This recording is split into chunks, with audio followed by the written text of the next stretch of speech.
Continuamos con nuestra agenda con Sabine Gorovitz de la Universidad de Brasilia. Ella nos presentará la mediación lingüística como garantía de los derechos de las minorías lingüísticas que no hablan portugués en Brasil. La profesora Sabine trabaja en el Departamento de Lenguas Extranjeras y Traducción de la Universidad de Brasilia desde 1996.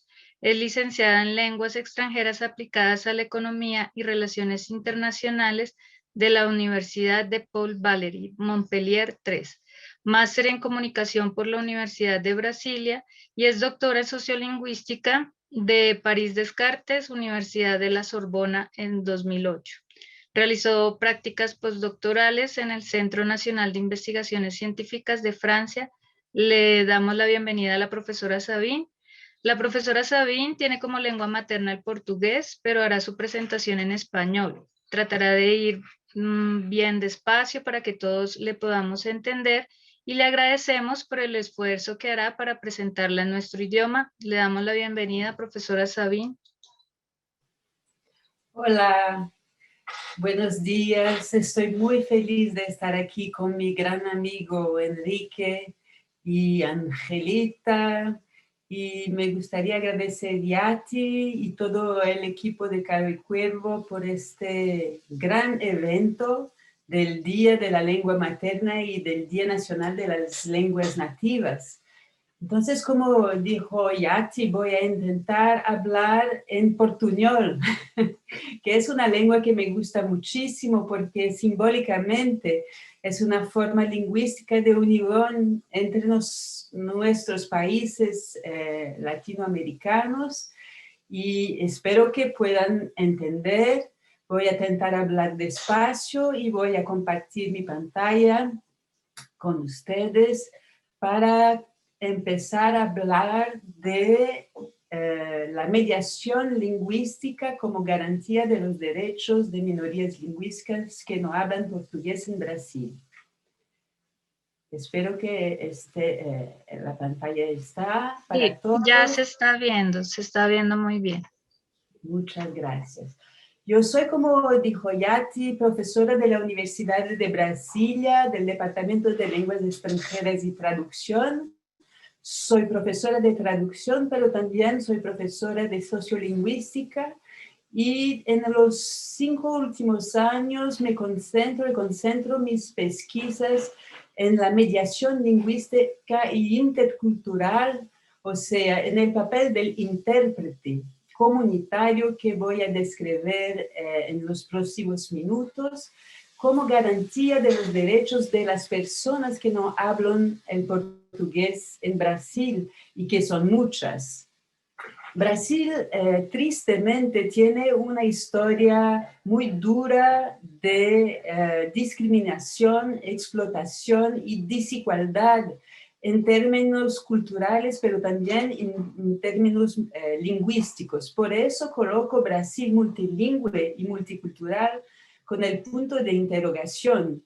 Y realmente es una forma de decir que el país, uno de los países más plurilingües del mundo, uno de los países más diversos del mundo, históricamente ha una tendencia a negar, como dijo Enrique, a negar su diversidad en favor de un país monolingüe, monocultural, un país, una nación, una bandera, etcétera, etcétera.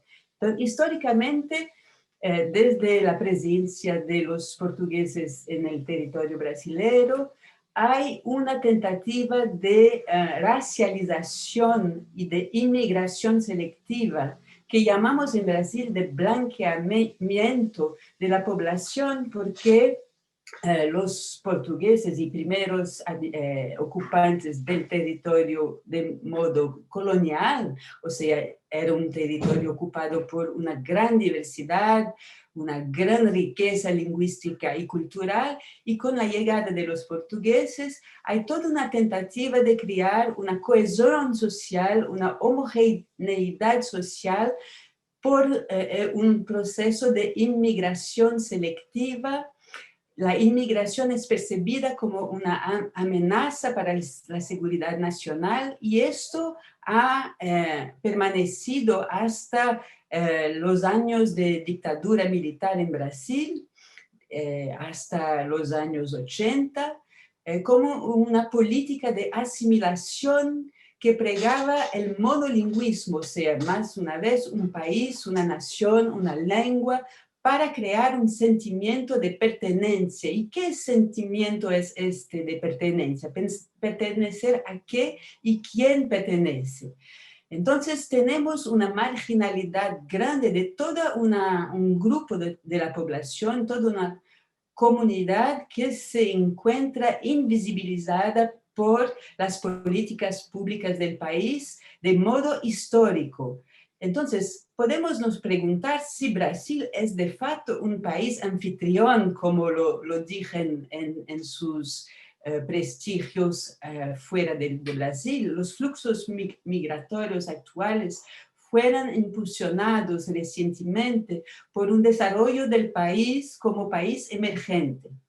Tenemos los grandes eventos internacionales como la Copa del Mundo, como las Olimpiadas y principalmente su posición geográfica con fronteras secas con la mayoría de los países de América del Sur, en especial con Venezuela actualmente, que hacen con que Brasil en los últimos 10 años empezó a recibir una migración mucho más diversificada, mucho más lejana y con una complejidad de sentimientos y procesos de adaptación y de pertenecimiento mucho más complejo. Entonces, aunque la mayoría de los brasileños no se den cuenta de estos, muchos habitantes del país no hablan portugués. Y no son solamente los que llegan recientemente, pero son comunidades locales que eran las comunidades verdaderamente locales desde el inicio, comunidades indígenas, los extranjeros también, las antiguas comunidades de inmigrantes que llegaron entre las dos guerras mundiales y después de la Segunda Guerra Mundial, pero también las poblaciones descendientes de países africanos, de los que llamamos quilombolas, y también comunidades como los sordos hablantes de lenguas de señas. Entonces, ¿qué derechos tienen esas poblaciones que no hablan portugués? ¿Qué derechos lingüísticos? ¿Y qué son los derechos lingüísticos? Los derechos lingüísticos son una condición para los derechos humanos. Si respondemos sí, entonces esto significa que en Brasil muchos derechos humanos son violados de forma sistemática en varios contextos, como los contextos jurídicos, los contextos educacionales, los contextos sanitarios, los contextos administrativos de forma general. Hay, por tanto, una dicotomía permanente entre la homogeneización de la población, o sea, más una vez un país, una nación, una lengua, y al mismo tiempo la valorización de su gran diversidad que debería permanecer visible en todas las esferas sociales. Pero tenemos visto en Brasil una gran ausencia, para no decir una ausencia total del Estado en términos de valorización y autenticación de esta diversidad, sea ella cultural o sea ella lingüística. Hay una ausencia total de políticas lingüísticas en favor de los derechos lingüísticos, en favor del reconocimiento de la multitud y de la pluralidad de lenguas habladas en Brasil y los derechos que combinan con estas particularidades. La ausencia de iniciativas del gobierno y de políticas públicas en Brasil han hecho con que muchas iniciativas son desarrolladas por universidades, por organizaciones de la sociedad civil, y voy a presentar una de las iniciativas que nosotros desarrollamos en el ámbito de la Universidad de Brasilia con nuestro proyecto de pesquisa que se llama Mobilang y con el proyecto de extensión que se llama Mediación Lingüística como Garantía de Derechos. Primero voy a recorrer a una definición de mi gran amigo Enrique Rahamel, ¿qué son los derechos lingüísticos? De un modo muy sintético, derecho de expresarse en su propia lengua, derecho de toda persona a aprender y desarrollar libremente su propia lengua materna, a recibir educación pública a través de ella, a utilizarla en contextos oficiales, socialmente relevantes y a aprender al menos una de las lenguas oficiales de su país de residencia, pero sin sustituir las lenguas maternas o las lenguas primeras y intentar negociar el plurilingüismo de la manera más armónica posible, que no es el caso de Brasil.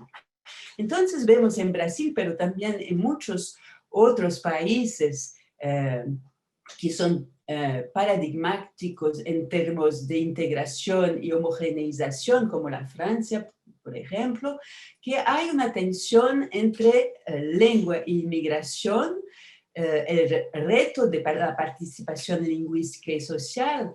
Tenemos una tendencia de los estados a querer armonizar y integrar los diferentes tipos de conocimiento de modo a homogeneizar o valorar, o al contrario, valorar la diferencia, mantenernos lo más distante posible y evitar transmitir solo el currículo oculto de la cultura dominante, lo que pondría en peligro la cohesión social. Entonces, tenemos los dos discursos. Por un lado, reconocimiento de la diferencia y por otro lado, el miedo y de esta pluralidad en cuanto amenaza a la cohesión social y al sentimiento de pertenencia.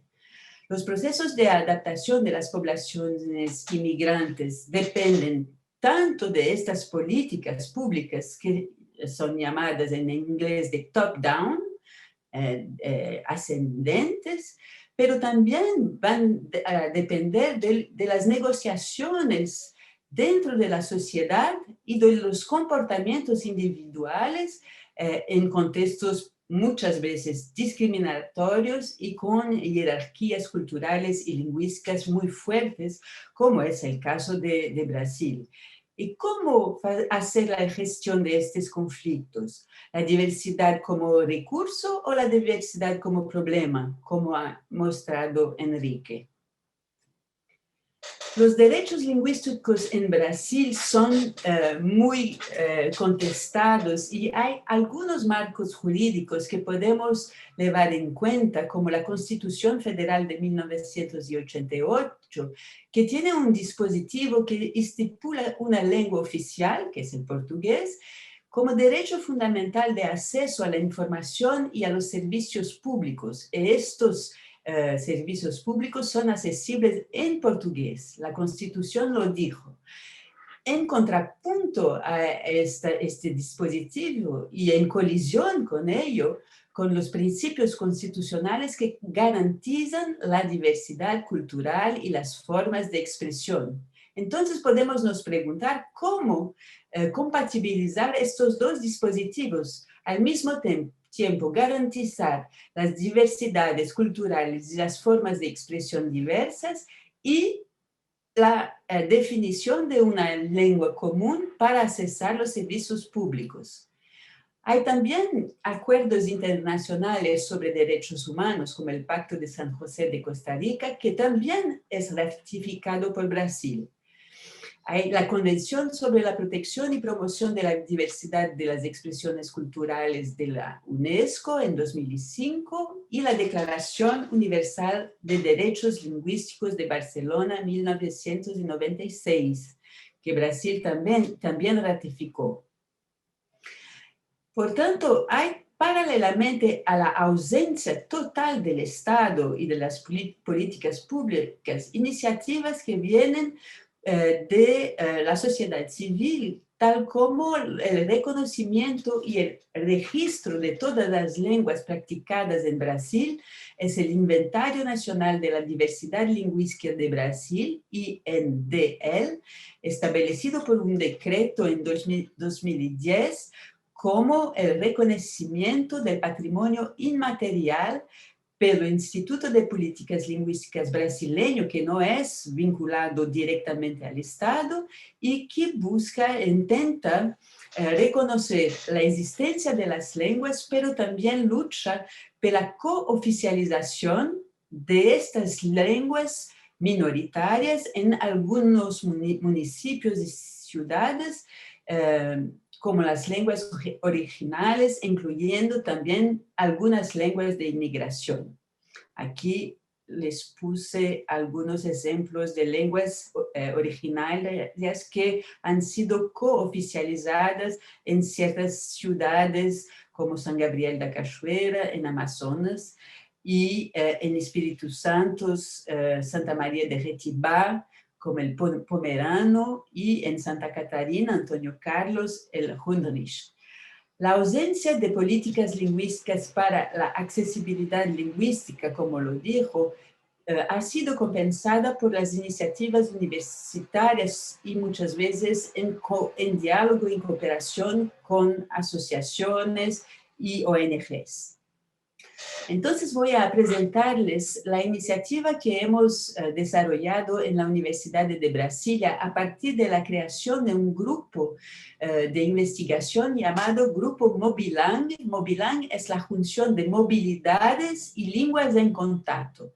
El grupo fue creado en 2011 con una asociación entre la Universidad de Brasilia y mi departamento y el laboratorio francés CEDIL-CELIA, del Centro Nacional de Investigación Científica, que buscaba entender las relaciones y las movilidades en regiones del sur y del norte y buscaba cuestionar si la dicotomía sur y norte aún hacía algún sentido. El objetivo general de la investigación era describir el complejo panorama de los contactos entre poblaciones y lenguas y sus efectos sociales y culturales, políticos y derechos lingüísticos. Los objetos que nosotros observamos son de varias naturalezas. Los niños traductores, hijos de familias de inmigrantes y su papel en la integración o la participación social y lingüística de los padres. Claro que el papel del intérprete comunitario es uno de los focos de nuestras investigaciones con el contacto intercultural, en particular con relación a las cuestiones de religión, pero culturales de modo general. Tenemos trabajado mucho sobre los derechos y la diversidad lingüística en el ciberespacio también, la representatividad de las lenguas y de la diversidad en la web. Los espacios de habla y género, si las mujeres son mujeres siempre traducidas por sus maridos, por sus hijos, y cómo ocupan sus espacios de habla en el país de acogida. Tenemos también desarrollados enfoques sociolingüísticos sobre la mediación, la traducción y la interpretación en estos contextos de derechos lingüísticos y de accesibilidad lingüística en espacios oficiales e institucionales, que es un poco el tema de mi charla hoy, y los derechos lingüísticos en el ámbito penitenciario, que es una de nuestras últimas investigaciones que está iniciando hoy. Los derechos lingüísticos y las políticas de las comunidades lingüísticas minoritarias en Brasil, las políticas de traducción, son la temática que engloba todos los objetos que cité ahora anteriormente. Tenemos a partir del proyecto de investigación desarrollado un proyecto de extensión, o sea, una manera de aplicar nuestros conocimientos y nuestras pesquisas e investigaciones para la mejoría de la sociedad civil y para buscar, intentar superar las cuestiones de no representatividad y usurpaciones de derechos humanos de las poblaciones que no hablan el portugués de Brasil. Es un banco de intérpretes que asegura la mediación lingüística al inmigrante y a los pueblos minoritarios en su relación con las instituciones públicas como las defensorías, la policía, el Ministerio Público, los puestos de salud, los centros penitenciarios, los centros de detención, pero también las escuelas y en todos los ámbitos del conocimiento, las universidades, y lo hacemos en parcería con otras instituciones, incluyendo el ACNUR de la ONU, que es el Alto Comisariado para los Refugiados. Gostaria de destacar más una vez la importancia de la extensión como un espacio de militancia, una relación entre la academia y las políticas públicas muy importante, que es basado, claro que todos los proyectos de extensión que vienen de la academia son basados en diagnósticos y es mejor que sean buenos diagnósticos y buenas interpretaciones de los datos que las investigaciones acaban cogiendo. Este sistema que implementamos de comunicación inclusiva, un sistema inclusivo de comunicación, es basado en la creación de un banco de intérpretes voluntarios formados por alumnos y antiguos alumnos y voluntarios de forma general, personas que hablan lenguas y que quieren aprofundar su práctica de la interpretación y de la mediación. Tenemos también dentro de este sistema de comunicación inclusivo bancos terminológicos multilingües. Estamos actualmente creando un aplicativo con geolocalización de intérpretes, comunicación por videoconferencia, principalmente en el ámbito de la pandemia, informaciones sobre la ubicación de los servicios de los diferentes organismos, esto, claro, en muchas lenguas, para que muchas personas puedan tener acceso. Esto está siendo desarrollado en el ámbito de un proyecto que se llama COPEI, Consecuencias de la Pandemia de la COVID-19 para extranjeros, indígenas y sordos, y que hacemos en parcería con los departamentos de tecnología que van a construir el aplicativo y que van a posibilitar la actuación de los intérpretes voluntarios de forma a distancia. Tenemos organizado varios talleres para formar a los usuarios institucionales, los agentes públicos que precisan interagir con los demandantes de derechos y de servicios públicos en el uso de la aplicación. Tenemos también la segunda edición del curso de extensión para formar intérpretes comunitarios, y aunque este curso sea bastante básico y un poco superficial, es una tentativa progresiva de nosotros de crear un curso más consistente que estará pronto dentro de un año, que será probablemente un maestrado profesional o una especialización, como se dice en Brasil, de un año y medio o 2 años, para poder profesionalizar las personas que han actuado como mediadores lingüísticos e interculturales de modo un poco amador.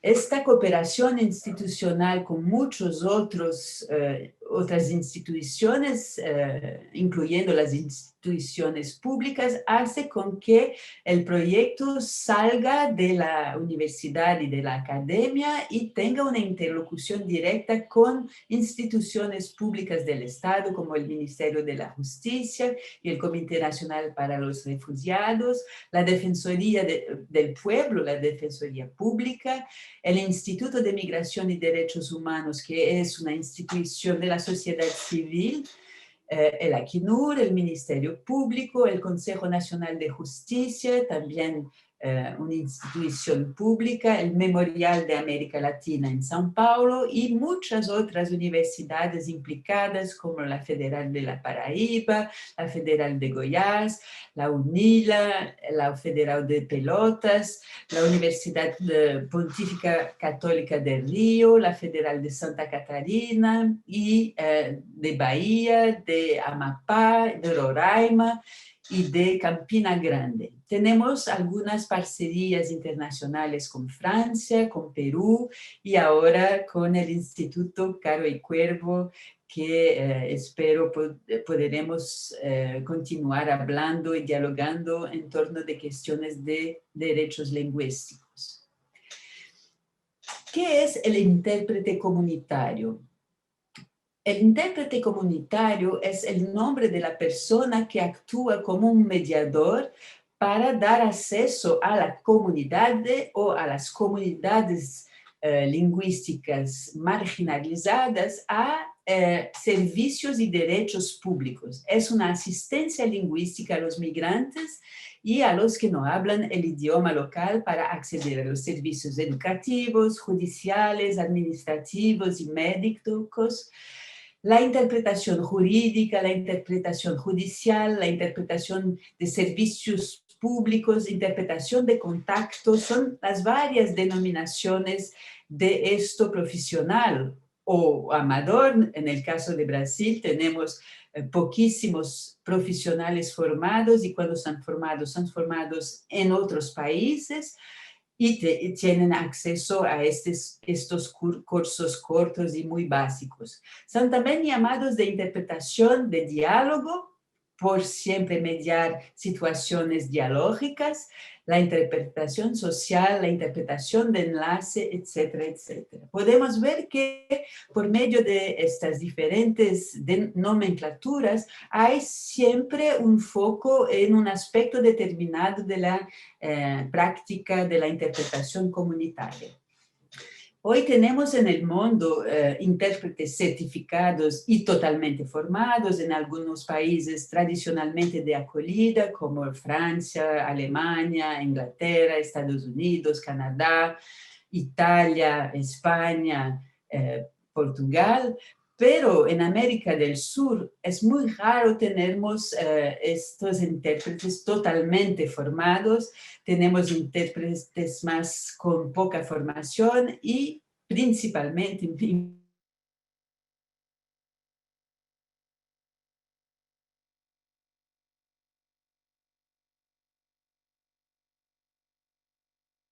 para solicitantes de refugio en Brasil, construidas por ACNUR y también por la Defensoría del Pueblo, pero son cartillas. ¿Está bien? ¿Sí, Yati? Sí, sí, quedó un momento caído, pero ya volvimos, tranquilo. Ok, gracias. Puede interrumpirme si cae de nuevo. Tenemos entonces una variedad de personas con más o menos formaciones que actúan de modo a compensar más una vez la ausencia de la obligación del Estado de implementar este tipo de servicios. Hay una característica muy central de la actividad del intérprete comunitario, es la variedad de lenguas minoritarias y minorizadas, porque en general el intérprete de conferencias, que es muy reconocido, formado, muy bien pago, generalmente trabaja con lenguas centrales, hipercentrales, porque los grandes eventos internacionales que pueden pagar esta actividad generalmente son con las lenguas de prestigio y las lenguas que tienen un papel en la vehicularidad internacional y la globalización. Y el papel social del intérprete comunitario es muy central también porque se tratan de situaciones muy sensibles, muy sencillas y delicadas. ¿Qué se espera del intérprete? Es muy complicado poner en contraste lo que se espera, las expectativas de los usuarios del servicio de interpretación y lo que es verdaderamente la característica humana de la presencia del intérprete. Entonces, en los manuales se exige una cierta neutralidad, objetividad durante el proceso de una entrevista, por ejemplo. El intérprete debe entender que todo lo que se dice el entrevistador y el solicitante de algún derecho debe ser traducido. Después podemos hablar de todo lo que dicen, que es esto en los estudios de la interpretación y de la traducción, es algo que podemos cuestionar. Los manuales dicen también que no basta con resumir o embellecer lo que se dice aportando la información que falta. El intérprete no debe mejorar las palabras del solicitante para hacerlas más coherentes, fiables y educadas. Debe ser fiel a las declaraciones del solicitante. Es una reafirmación de los prejuicios y del sentido común, múltiples resistencias a las acciones del intérprete que se consideran intrusivas. Entonces, si hablamos con los agentes públicos, y si leemos los manuales que orientan la actuación del intérprete, todos ellos son basados en expectativas fantasiosas y no reales. La necesidad de fidelidad, de equivalencia, de no mejorar, de decir todo lo que se dice. Y esto es una dualidad entre lo que se llama la visibilidad y la invisibilidad del intérprete. Más una vez, la característica de un buen intérprete, de acuerdo con lo que hemos escuchado de los agentes públicos, es el que no se ve ni se nota, cuya presencia y agencia son invisibles. O sea, una persona humana que está en el espacio físico de la interacción y que está encargada de mediar la interacción, precisa ser invisible, no ser notada. Esto es una contradicción absolutamente central. Debe mantenerse imparcial, sin expresar su opinión personal ni omitir información. Y por otro lado, miren cómo es contradictorio. Debe ser creativo, autocrítico, empático con lo desconocido, debe ser flexible, saber trabajar en equipo, tener buena memoria, o sea, al mismo tiempo que debe ser una máquina, imparcial, objetivo, no se nota, neutro, al mismo tiempo tiene que ser autocrítico, empático, creativo y flexible. ¿Cómo ser creativo, autocrítico, empático, flexible y al mismo tiempo imparcial, neutro, objetivo? Por tanto, los intérpretes que fueron cuestionados destacaron que deben ocupar una posición en la interacción, interrumpir, hacer preguntas, exigir pausas y señalar los errores. Es una ficción ser neutro y invisible. Eso lo dicen los intérpretes, pero también lo dicen los datos de investigaciones que tenemos collido en los estudios de la interpretación y de la traducción. El intérprete comunitario es un mediador, un agente social, un gestor, un negociador. Entonces, este es el contrapunto a lo que todos los manuales han intentado imponer para la actuación del intérprete.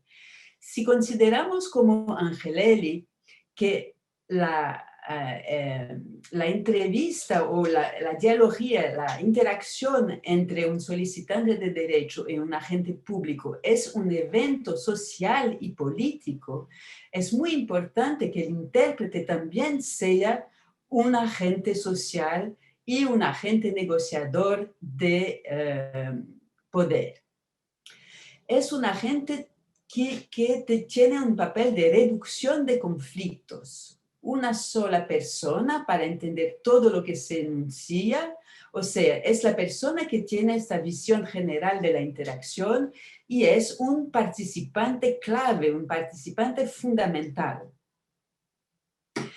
La responsabilidad también le cabe al intérprete comunitario de priorizar y jerarquizar la información. O sea, ser neutro y invisible no es posible cuando tiene que medir y comparar lo que está siendo solicitado por un interlocutor y la reacción de un agente público que tiene todo el poder en la situación de interacción. Es un negociador de relaciones de poder y de tensiones también. Por eso una incompatibilidad entre las expectativas de los participantes y la propia acción humana del intérprete. Hay, por tanto, una carga de responsabilidad social cuando el intérprete necesita combinar la interpretación con el trabajo social. Y por eso tenemos abordado lo que se llama el síndrome del intérprete comunitario, que es el fato del intérprete hablar en la primera persona cuando interpreta a los solicitantes de derechos que han vivido situaciones trágicas y muy traumáticas, y el fato de enunciar estas narrativas en primera persona hace con que el cerebro humano casi entienda que el propio intérprete vivenció la situación que está interpretando y traduciendo. Y no puede compartir con nadie porque es una situación sigilosa. Entonces esa persona acaba se responsabilizando por los eventos que fueron vividos y vivenciados y narrados por el solicitante o de refugio o de algún servicio médico o algún servicio jurídico. ¿Y a quién debe ser leal el intérprete? Hay esta dualidad de hablar y escuchar en nombre de los demás, evaluando cómo y por quién quieren los hablantes que se entiendan sus discursos. Hay las asimetrías de poder de que hablé entre el entrevistador que domina, que define los términos, que opina, que determina el curso de la vida del solicitante, y el solicitante que está presentando una narrativa marcada por el miedo, la inseguridad, doblemente afectadas por el desequilibrio de poder en esta situación de jerarquía.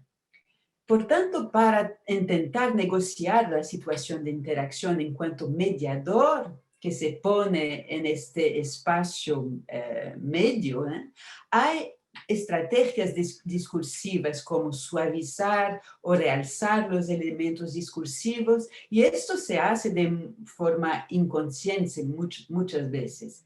Repeticiones, uso de marcadores, cambios en los estilos de la narrativa y de los enunciados, de las producciones discursivas de modo general, de los testigos, con eufemización, dramatización de las narraciones, etcétera, etcétera.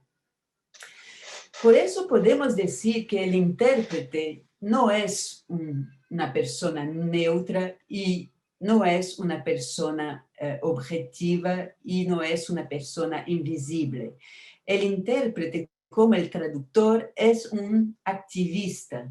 Hay la naturaleza social y política del acto de traducción que se encena en una situación de desequilibrio de poder en que hay siempre hegemonías versus subalternancias. El poder de la agencia del intérprete afecta la relación y la percepción entre los participantes de la interacción, altera la relación de poder entre las instancias en presencia. El emigrante es también un traductor.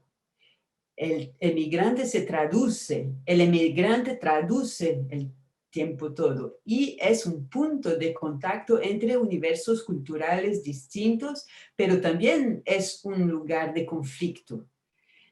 Por eso, estamos trabajando actualmente en la implementación de una asociación, la creación de una asociación de intérpretes comunitarios en Brasil para defender tanto la obligatoriedad del profesional pago por el Estado en los diversos espacios públicos, pero también el reconocimiento de la persona del intérprete en cuanto ser interactante, activista. Tenemos una gran novedad, es que presentamos un proyecto de ley al Congreso Brasilero, al Congreso Nacional, que es un proyecto sobre la obligación de la mediación lingüística en todos los espacios públicos, sean ellos federales, estaduales, municipales, y para todas las minorías lingüísticas en Brasil que no hablan el portugués. Entonces, propone que se instituya la asignación obligatoria de traductores, que llamamos de traductores sociales, y de intérpretes comunitarios en todas las instituciones públicas. ¿Para qué? Para que el derecho de estar lingüísticamente presente en la situación en la que la lengua es un elemento fundamental, que este derecho de estar lingüísticamente presente se haga de facto.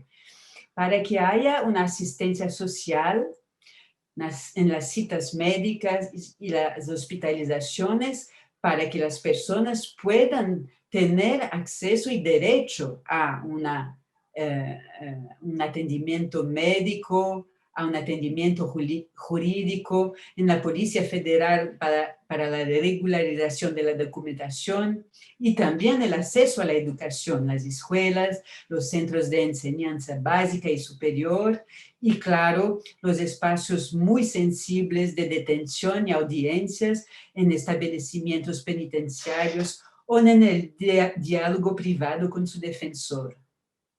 Claro, también en situaciones de conflicto y de frontera.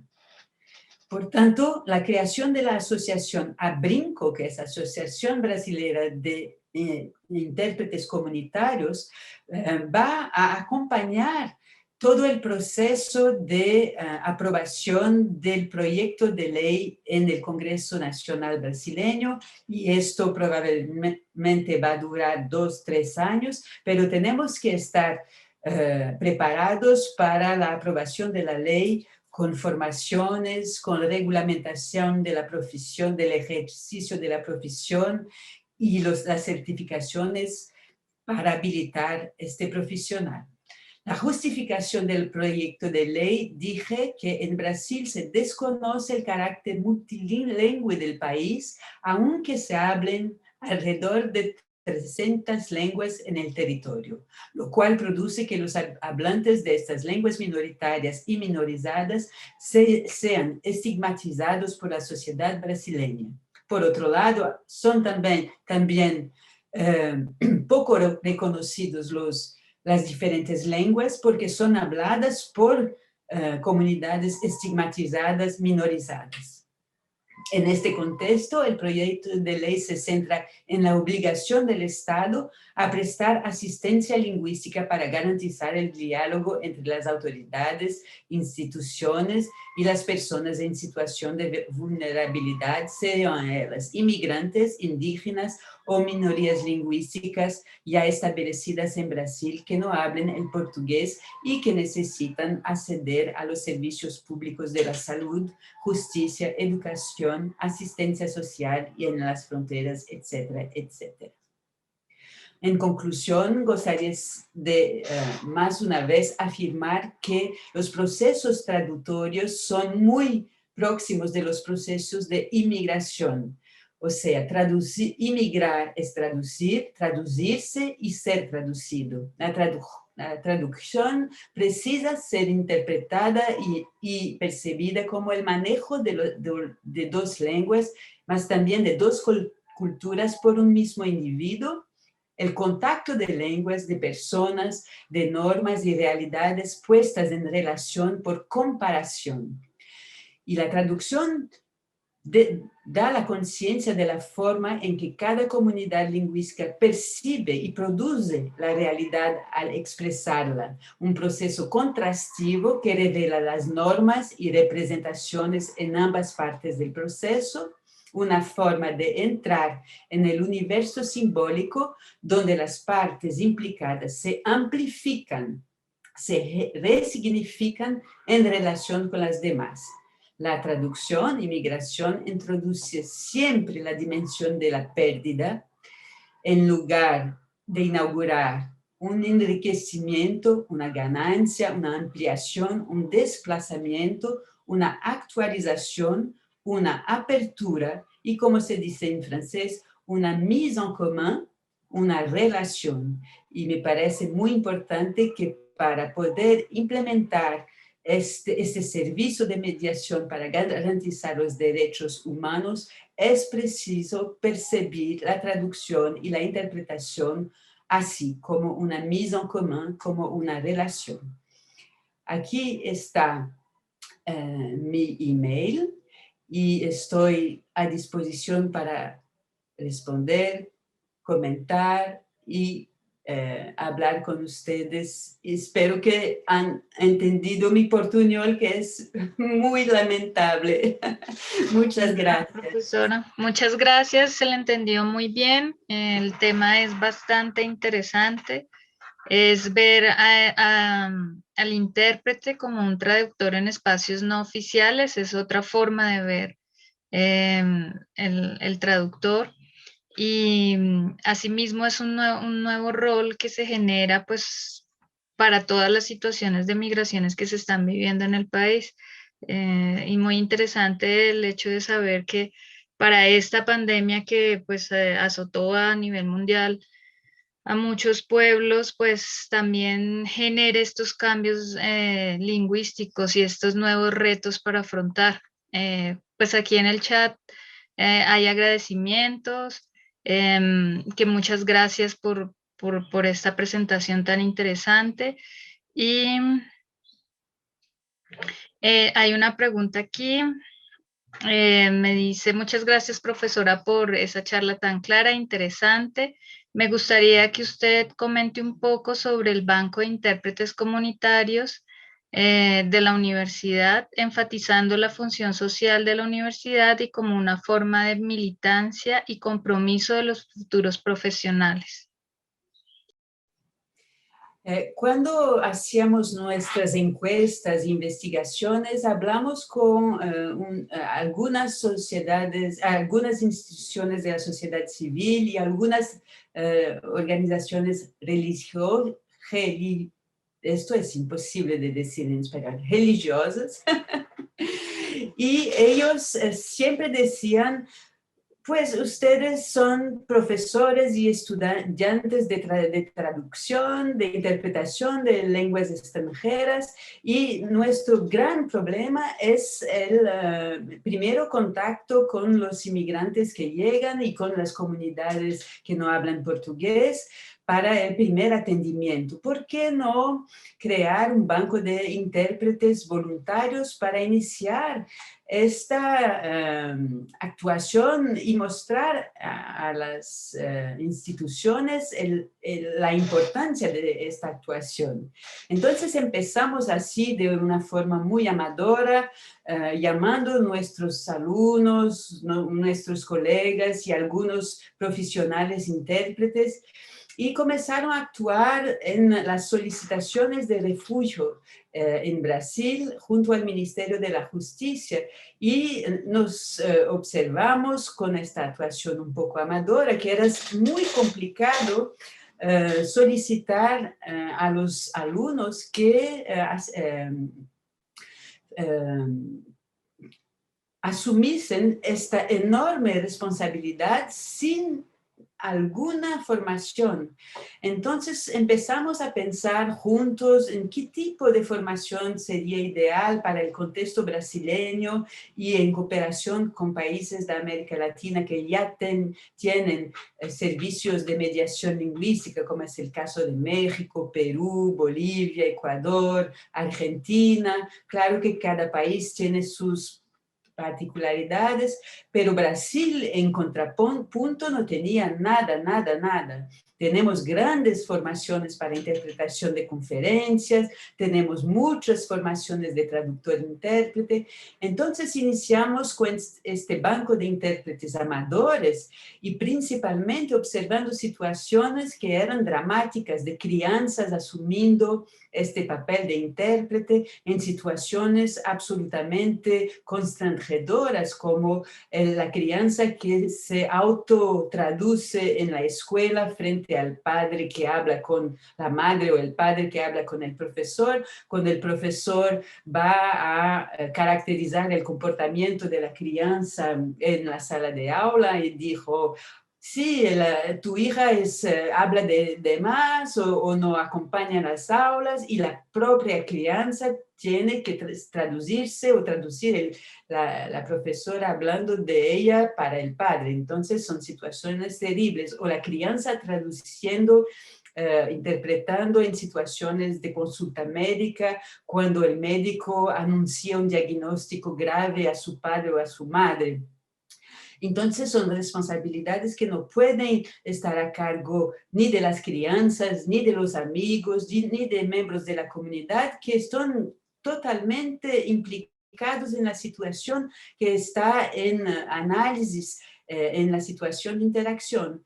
Por eso intentamos proveer este servicio inicialmente de forma voluntaria, y fue gracias a la creación del banco de intérprete y de bancos terminológicos para apoyar el trabajo de los intérpretes que llegamos también a proponer la versión inicial del proyecto de ley para que este servicio no sea más hecho por estudiantes o por crianças o por vecinos o amigos, para que sea hecho por un profesional consciente, un profesional político, militante, que tiene una formación y una conciencia de los riesgos y de las características de la interacción que él debe mediar.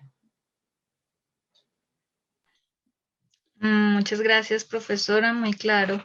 Nos queda este aspecto. Tenemos otra pregunta de Gabriel, ya relacionada con lenguas indígenas. Dice, ¿cómo controlar que las lenguas indígenas mayoritarias y el reconocimiento de sus traductores afirme su lugar de preeminencia sobre otras lenguas? Entonces, bien, se ejemplifica. En el caso del Macú del noreste amazónico, la relación con sus vecinos tucanos siempre se ha dado en una lengua, la de los tucano. Los Macú aprenden el tucano, pero los tucano no aprenden las lenguas Macú por su concepción de superioridad sobre los nómadas que casi no son humanos en sus cosmovisiones. Pues es justamente porque hay siempre jerarquías lingüísticas en confronto. O sea, hay hablantes de lenguas de prestigio y hay hablantes de lenguas minorizadas, estigmatizadas, y cuando hablan y necesitan interagir o hablar juntos, claro que hay una situación absolutamente asimétrica. Y es justamente por eso que el mediador es una persona que está encargada de reparar esta asimetría, dando voz a las lenguas minorizadas, dando espacio de fala a los que hablan lenguas estigmatizadas, minorizadas, de la misma forma que el hablante de la lengua de prestigio, que normalmente siempre tiene el espacio de fala garantizado, siempre tiene una superioridad en términos de jerarquía lingüística y el mediador va a compensar esta desigualdad lingüística. Por eso es un activista, por eso es un militante lingüístico, por poder dar a la persona que normalmente no tiene espacio de reconocimiento lingüístico un espacio sí de manifestación. Tenemos otra pregunta del profesor Enrique. Sin embargo, hay un conflicto de perfil y de rol entre un intérprete de juzgado y un intérprete comunitario. ¿Cómo trabajan ese problema? Esta es una muy buena pregunta de Enrique, porque muchos profesionales de la interpretación judicial no quieren ser contemplados en la categoría intérprete comunitario. Y si analizamos de facto la actuación del intérprete forense, como se llama en Brasil, intérprete forense, el intérprete judicial, son situaciones y contextos muy distintos. ¿Por qué algunos teóricos defienden que el intérprete judicial es también un intérprete comunitario? Porque más una vez él está dando derechos a miembros de la comunidad y normalmente miembros de la comunidad que es marginalizada, o sea, por su lengua no habla. No puede entender, no puede se defender, no puede acompañar todo el proceso legal, jurídico, pero de facto, Enrique tiene toda razón, cuando se observa las características de las interacciones entre el juez, las testemunhas, no sé si se dije así, el propio reo, Angelita, si puede ayudarme, o réu, se dice así, el que está siendo acusado, si necesita explicar en qué circunstancias fue acusado, fue detenido, qué crimen está siendo juzgado, etcétera, etcétera. Las características de la interacción son muy peculiares. El lenguaje jurídico mismo para los hablantes de la lengua local es casi impermeable. Y entonces, podemos cuestionar si tenemos que considerar o no el intérprete judicial como intérprete comunitario. En mi opinión, sí, por esta característica de responsabilidad social y de compensación de desequilibrios de poder. Por otro lado, las características de la interacción son muy distintas.